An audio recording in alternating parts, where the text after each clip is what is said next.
중생이 어변을 따라 나서 죽고 사는 네 가지의 과정.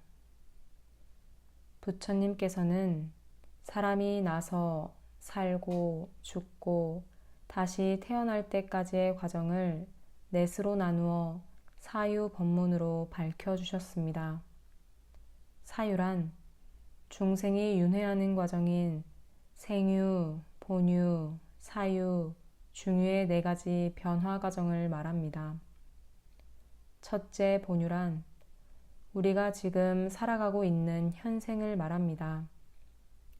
우리가 영생길을 오고 가는 데 있어서 현생을 어떻게 살고 있고 또 무엇에 가치를 두고 사는지는 매우 중요합니다.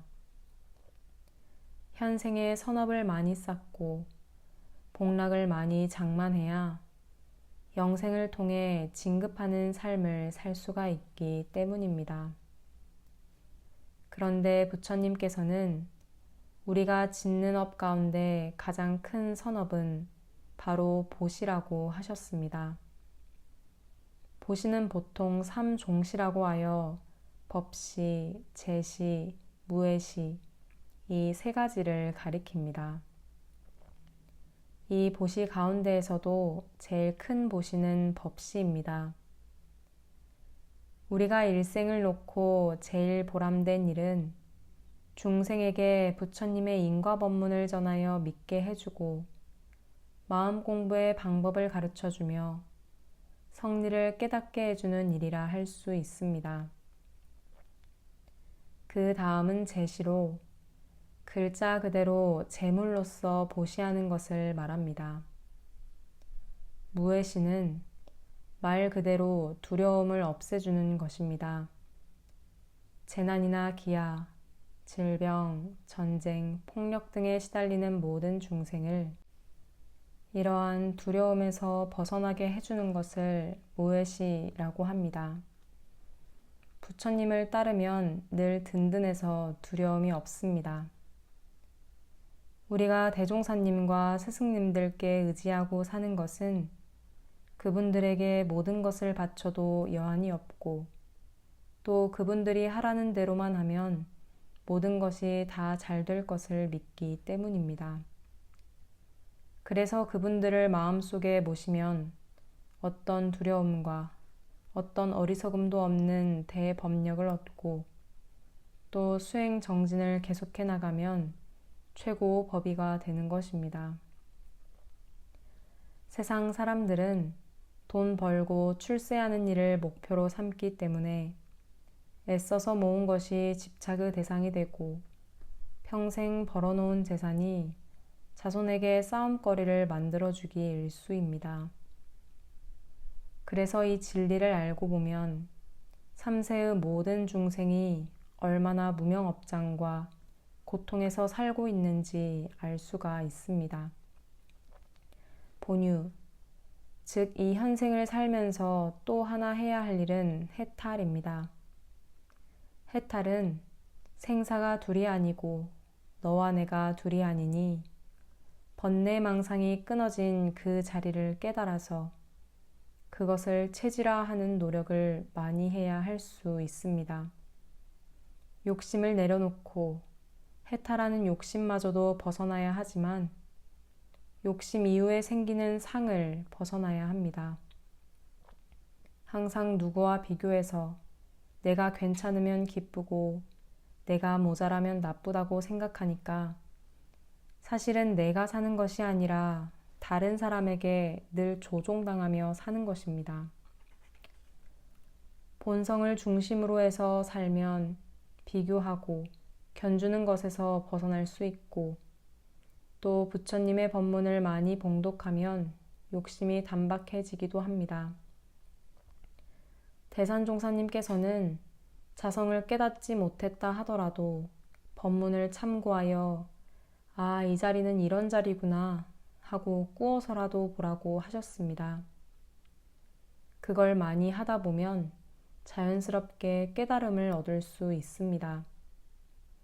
본래의 순연한 근본 정신이 무엇이라는 것을 깨달아 그것을 가지고 살면서 선업을 쌓는 것입니다. 하지만 내가 선업을 많이 쌓았다는 상 때문에 업이 쌓입니다. 자성을 깨달아서 선업을 베풀면 선업이 더 확장되고 선업을 지었다는 상, 다시 말해서 그림자가 없어집니다. 본유를 살면서 꼭 해야 할 일은 부지런하게 선업을 많이 쌓는 일이고, 다른 하나는 본성을 알아서 그 본성 자리에 늘 복귀해서 그 자리에 함께하면 해탈할 것이고, 또 그 상의 그림자를 해탈하여 내 인생을 살게 될 것이니, 이 회상 만났을 때 본성 회복의 공부를 반드시 마쳐야 합니다. 그리고 사람을 상대할 때 그 사람의 지금 의식이 아닌 그 사람의 법신을 보고 상대할 줄 알아야 법 있는 사람이 될 수 있습니다.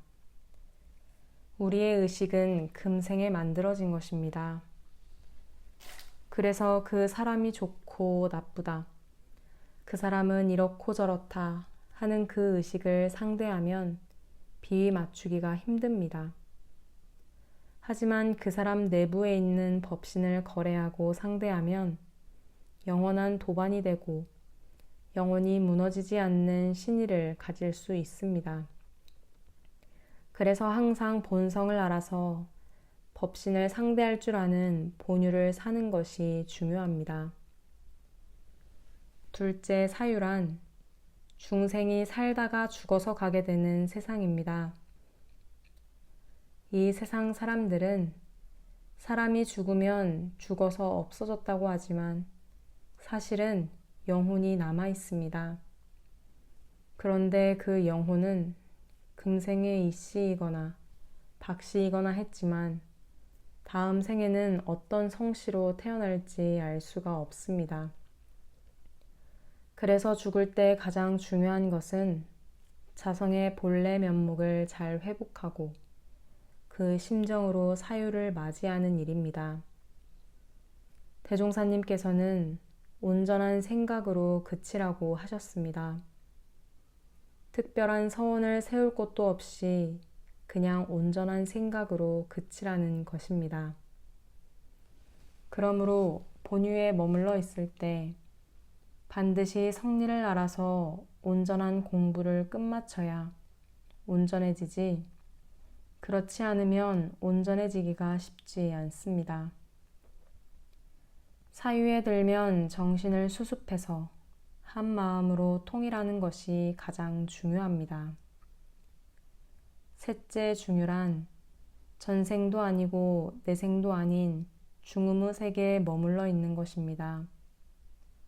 사람이 죽으면 대체로 49일 동안을 중음에 머물게 되는데 이를 중유라고도 합니다. 그러니까 사람이 죽으면 바로 새 몸을 받아서 입퇴하는 경우도 있지만 대체로 49일을 중유에 머물거나 더 오랜 세월을 중음 상태로 헤매는 경우도 있습니다. 중유로 있을 때 항상 본성을 잃지 않고 온전한 정신을 유지해야 다음 생의 부모를 잘 선택할 수 있습니다. 사람이 죽어서 단단히 마음 먹고 온전한 정신을 굳게 챙기면 영혼이 잠자는 것처럼 쭉 이어져 생전에 생각했던 원력이 그대로 보존되고 그 원력을 따라가게 됩니다. 마지막은 생유입니다. 영식이 중유를 지나면 어머니 태중에 들어가서 다시 태어나게 됩니다. 다음 생으로 연결이 되는데 이때는 전생의 의식은 없어지고 전생에 깊이 마음먹은 습관들을 가지고 태어납니다. 전생에 목탁 치는 것을 좋아했던 사람은 목탁 치는 것이 좋아 보이고 경전봉독을 좋아한 사람은 경전봉독이 좋아 보입니다. 본유를 어떻게 사느냐, 다시 말해서 지금 현생을 어떻게 사느냐에 따라 모든 것이 달라집니다.